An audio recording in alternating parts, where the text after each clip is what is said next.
আজকে তো আমি কম সংখ্যক একেবারে বলছে যে আপনি আজকে কথা বাদ দেন, আপনি লাস্ট ডেজে কথা বলেন। বাবা আপনি তো বলে যাবেন কেউ যদি চুরি করে 100 টাকা আর কেউ 1 লাখ টাকা মানে চুরি তো চুরি নাকি তাহলে আপনি কম সংখ্যক আর বেশি সংখ্যক মানে না বলছিল যে সাইডে যাতে রাস্তার কোনো জ্যাম না লাগে ওটা ওই ব্যবস্থা করা। আপনি রাস্তার উপরে আপনাকে বসতে বলা হয়েছে না রাস্তার উপরে না, তাহলে আপনি রাস্তার উপরেই তো বসাচ্ছেন ওই যে ভিতরে মার্কেট আছে কোথায় ওইদিকে market? ব্রিজের নিচে। আপনি মুসলেকা দিছিলেন কি কারণে সেটা বলেন স্যারকে। কি জন্য দিয়েছিলেন বলেন আপনি কি জন্য মুসলেকা কি কারণে যে দিয়েছেন? আজকের জন্য ছেড়ে দেন এই আপনার আজকের জন্য তো সারা জীবনই চলতে থাকবে আপনিও তো মুসলেকা দিয়েছিলেন, দিয়েছিলেন না? তো বলেন আপনি কি কারণে মুসলেকা দিয়েছিলেন।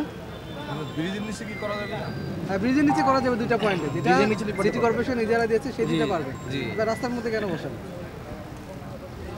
বলুন সেটা যে আপনারা কি পয়েন্টে কথা বলতে আসছিলেন তো ব্রিজের নিচে সেটা তো চালু আছে সেটা তো সিটি কর্পোরেশন ইজারা দিয়েছে যতক্ষণ পর্যন্ত সেটা বাতিল করা না হয় ততক্ষণ পর্যন্ত এটা বহাল থাকবে ঠিক আছে তো আপনি সেইটাতে করবেন বা মার্কেট আছে মার্কেটে করবেন রাস্তার মধ্যে কেন স্যার আমি একটু কথা বলি স্যার। কি কথা স্যার এই যে মাল এগুলা দেশে গ্রামে রাখা যায় না স্যার, একটা সময় হয়ে গেলে আনতে হয়। আজকে স্যার গাড়ি একটু বেশি পরিমাণে এসে পড়ছে স্যার।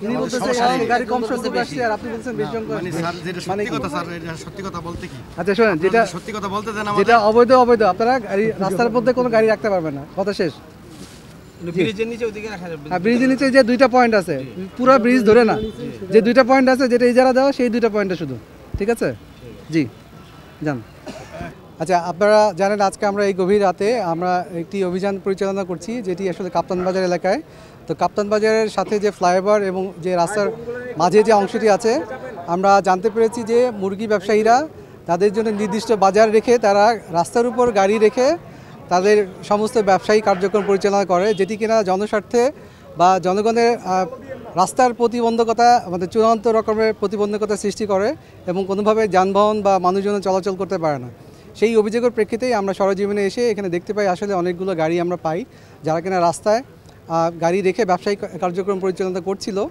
তো আমরা বলতে চাই যে এখানে মুরগি বাজারের জন্য একটি নির্দিষ্ট বাজার আছে একই সাথে আমাদের সিটি কর্পোরেশন থেকে ফ্লাইওভারের নিচে দুটি অংশে মুরগির বাজার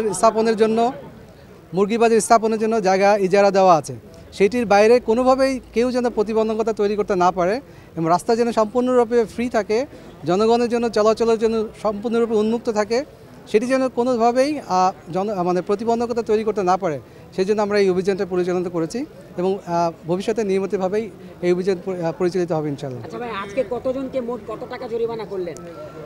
আচ্ছা এই পর্যন্ত এটা 5 স্যার 5000 করে 25000। আচ্ছা আমরা এই পর্যন্ত 5টা গাড়িকে প্রতি গাড়িকে 5000 টাকা করে আমরা জরিমানা করেছি এবং এটা মূল সড়ক থেকে ফুটপাথ পর্যন্ত নাকি এটি হচ্ছে যে জনপথের চলাচলের যে কোনো জায়গায় যদি অবৈধভাবে অনুমোদনবিহীনভাবে তারা প্রবেশ করে জনস্বার্থ বিঘ্ন ঘটায় বা তারা ব্যবসায়িক কার্য পরিচালনা করে।